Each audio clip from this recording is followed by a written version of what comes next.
YIMP, Yayasan Insan Mulia Pama. Assalamualaikum warahmatullahi wabarakatuh. Innal hamdalillahi rabbil alamin. Nahmaduhu wa nasta'inuhu wa nastaghfiruhu wa nastahdihi wa natubu ilayhi wa natawakkalu alayhi wa na'udzu billahi min shururi anfusina wa sayyiati a'malina. من يهده الله فلا مضل له ومن يضلل فلن تجد له وليا مرشدا أشهد أن لا إله إلا الله وحده لا شريك له وأشهد أن محمدا عبده ورسوله لا نبي بعده اللهم صل وسلم على هذا النبي الكريم الذي أرسله الله رحمة للعالمين بشيرا ونذيرا وداعيا إلى الله بإذنه وسراجا منيرا الذي بلغ الرسالة وأدى الأمانة ونصح الأمة وجاهد في الله حق جهاده حتى تركنا على المحجة البيضاء ليلها كنهارها لا يزيغ عنها إلا هالك نبينا وأسوتنا وقدوتنا محمد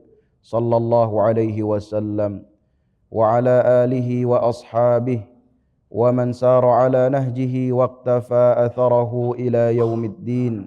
قال الله تعالى في كتابه الكريم يا أيها الذين آمنوا اتقوا الله حق تقاته ولا تموتن إلا وأنتم مسلمون.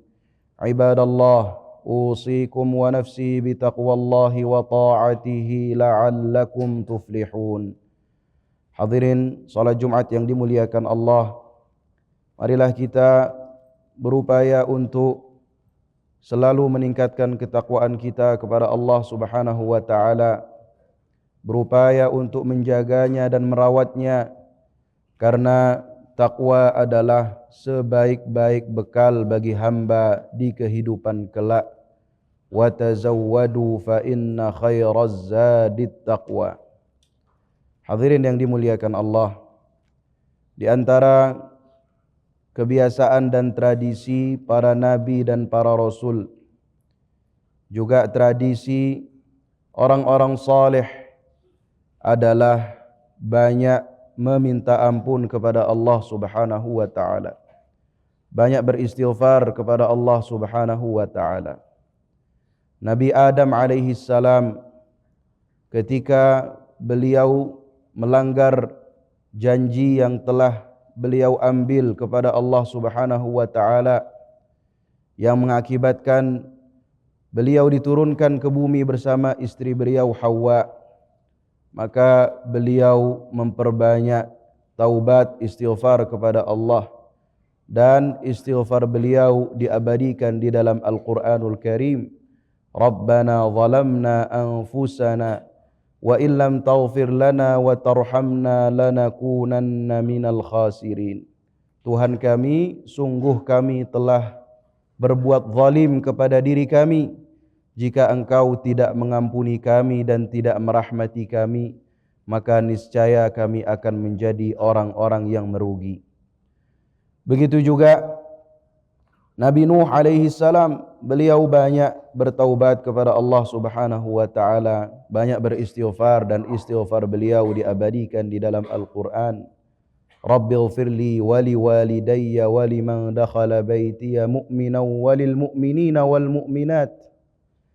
Tuhanku, ampuni aku, ampuni kedua orang tuaku, dan ampuni siapapun yang masuk ke dalam rumahku dalam keadaan beriman, dan ampunilah orang-orang beriman, baik dari kalangan laki maupun kalangan perempuan.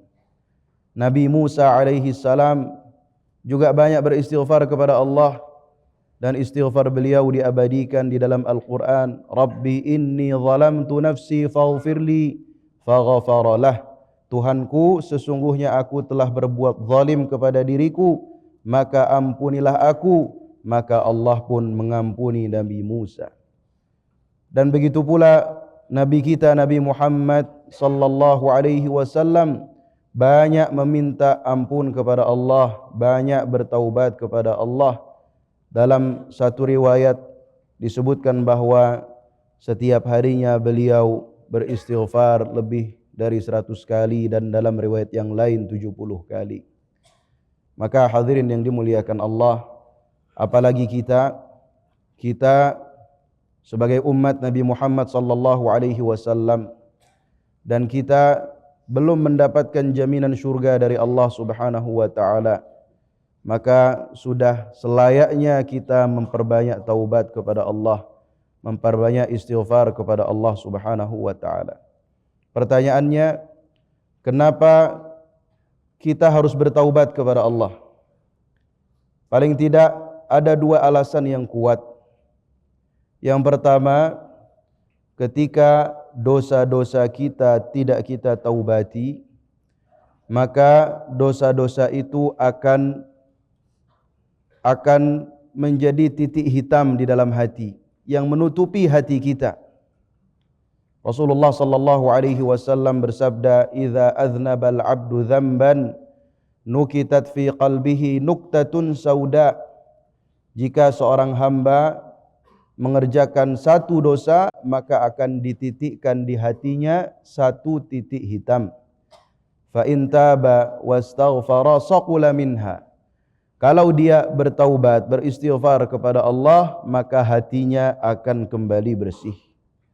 Wa in zada zadat.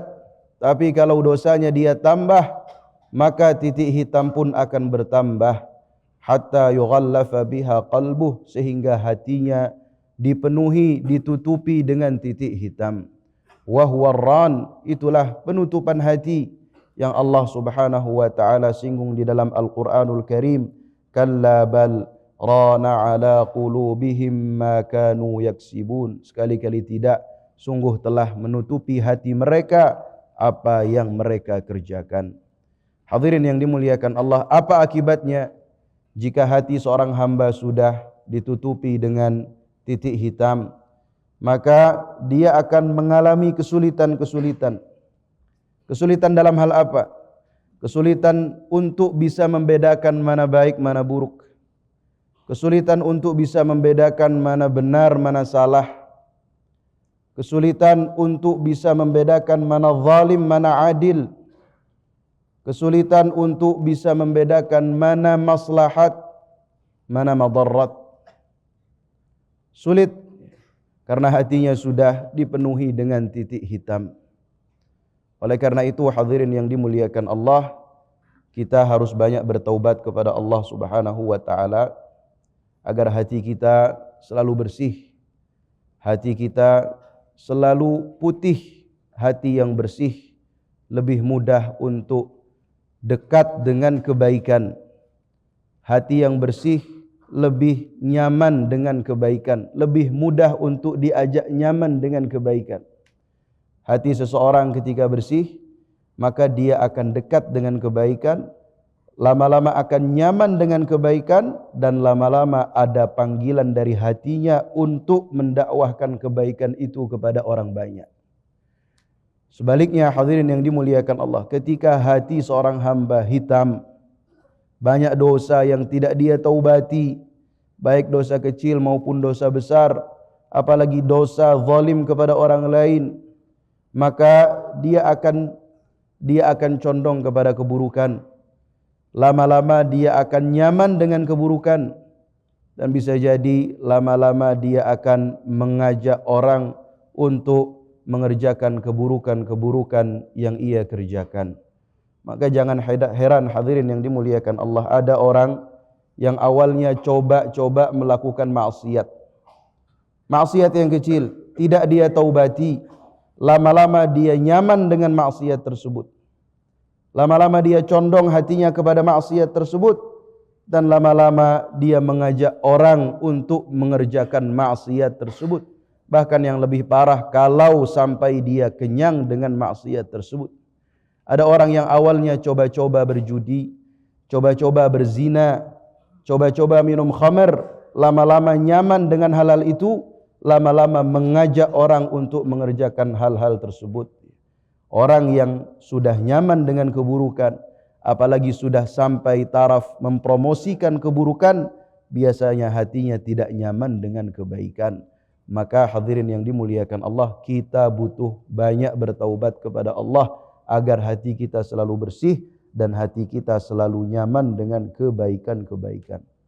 Lalu yang kedua, kenapa kita butuh banyak bertaubat? Karena dosa-dosa ketika tidak kita taubati, tidak kita istighfari, dosa-dosa itu bisa membuat seorang hamba tidak sadar ketika dirinya dihukum oleh Allah Subhanahu wa taala. Dosa-dosa itu bisa membuat seseorang tidak sadar ketika dirinya dihukum oleh Allah Subhanahu wa taala. Ada seorang anak muda datang menemui Al-Hasan Al-Basri dan dia berkata, "Ya Syekh, inni sami'tu anna likulli ma'siyatin 'iqaba." Wahai Syekh, sesungguhnya saya pernah mendengar bahwa setiap maksiat itu ada hukumannya. Wa inni qad asaitullaha katsiran wa lam yu'aqibni. Dan sungguh saya ini sudah banyak melakukan maksiat, tapi sampai detik ini Allah belum menghukum saya. Maka Al-Hasan Al-Basri berkata, "Ya bunayya, kam aqabaka Allah wa anta la tadri." Wahai anandaku, sungguh Allah itu sudah banyak menghukummu tapi engkau tidak sadar. Maka pemuda ini berkata, "Kaif? Bagaimana wahai guruku? Bagaimana Allah menghukum saya? Saya tidak merasa dihukum, saya baik-baik saja." Maka Al-Hasan Al-Basri berkata, "Alam tamurra 'alaikal ayyamu duna an taqra'al Qur'an?" Bukankah telah berlalu hari-hari yang panjang tanpa engkau membaca Al-Quran? Alam tamurra 'alaikal layali at-tiwal wa anta mahrumun minal qiyam? Bukankah telah berlalu malam-malam yang panjang tanpa engkau mampu melaksanakan qiyamul lail? Alam yumsik lisanuka an dzikrih? Bukankah lisanmu tidak lagi pernah basah berzikir kepada Allah? Alam tash'ur bi thiqalit ta'at? Tidakkah engkau merasa berat untuk menjalankan ketaatan-ketaatan kepada Allah? Alam tamurra 'alaika mawasimul khair wa lam tuwaffaq ila istighlaliha kama yanbaghi? Bukankah telah berlalu musim-musim kebaikan sedangkan engkau tidak mampu memanfaatkannya sebagaimana semestinya? Hadirin yang dimuliakan Allah, lalu Al-Hasan Al-Basri menutup pernyataan beliau dengan perkataan yang luar biasa. Beliau mengatakan, "Inna ahwana iqabillahi lil 'abdi ma kana mahsusan." Sesungguhnya hukuman Allah yang paling ringan bagi seorang hamba ketika masih terasa. Hukuman Allah yang paling ringan bagi seorang hamba ketika masih terasa. Dan beliau menjelaskan bahwa hukuman yang terasa biasanya terjadi pada perkara-perkara dunia. Seseorang dihukum pada hartanya, pada pekerjaannya, pada anaknya, pada kesehatannya. Lalu dia merasa, oh ini mungkin karena dosa-dosa saya. Sehingga dia bertaubat kepada Allah Subhanahu wa taala. Itu adalah hukuman Allah yang ringan bagi seorang hamba. Lalu beliau melanjutkan, wa inna a'zama iqabihi lil 'abdi ma kana ghaira mahsusin fil qalbi. Hukuman Allah yang paling berat bagi seorang hamba ketika tidak lagi terasa dalam hati. Dia tidak merasa bahwa dirinya sedang dihukum oleh Allah Subhanahu wa taala. Dan beliau menjelaskan biasanya hukuman seperti ini pada perkara-perkara akhirat. Seseorang yang dahulunya rajin salat, lalu lama-lama meninggalkan salat, tidak peduli dengan salat. Yang dahulunya rajin membaca Al-Quran, lama-lama atau perlahan-lahan meninggalkan Al-Quran, tidak peduli dengan Al-Quran. Yang dahulunya rajin berzikir, rajin puasa sunnah, rajin qiyamul lail, rajin mengerjakan kebaikan, perlahan-lahan ia tinggalkan kebaikan-kebaikan tersebut. Bahkan mungkin ia tinggalkan sama sekali, bahkan ia berubah dari yang tadinya condong kepada kebaikan, nyaman dengan kebaikan, akhirnya berubah menjadi condong kepada keburukan dan nyaman dengan keburukan-keburukan. Biasanya orang yang dihukum dengan cara seperti itu tidak sadar. Karena bisa jadi orang yang Allah hukum dengan cara seperti itu, Allah bukakan pintu dunia baginya sebuka-bukanya. Itulah yang disebut dengan istidraj. Itulah yang disebut dengan istidraj, yaitu keadaan ketika seseorang tidak merasa bahwa dirinya sedang dihukum oleh Allah Subhanahu wa taala, Allah bukakan baginya pintu dunia selebar-lebarnya, tapi justru dunia semakin membuat dia jauh dari Allah Subhanahu wa taala. Hadirin yang dimuliakan Allah, oleh karena itu kita butuh banyak bertaubat kepada Allah Subhanahu wa taala seperti yang dilakukan oleh Nabi Adam dan juga nabi-nabi yang lain, agar hati kita ini selalu dekat dengan Allah, agar kalau kita sedang ditegur oleh Allah, sedang dihukum oleh Allah, kita cepat merasa dan cepat kembali kepada Allah Subhanahu wa taala. Mari perbanyaklah taubat kepada Allah, karena hati yang bersih akan lebih mudah untuk diajak kepada istiqamah.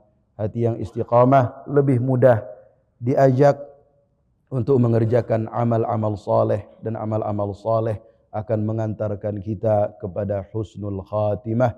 Barakallahu li wa lakum fil Qur'anil azim wa nafa'ani wa iyyakum bima fihi minal ayati wadh-dhikril hakim wa taqabbala minni wa minkum tilawatahu innahu huwal ghafurur rahim.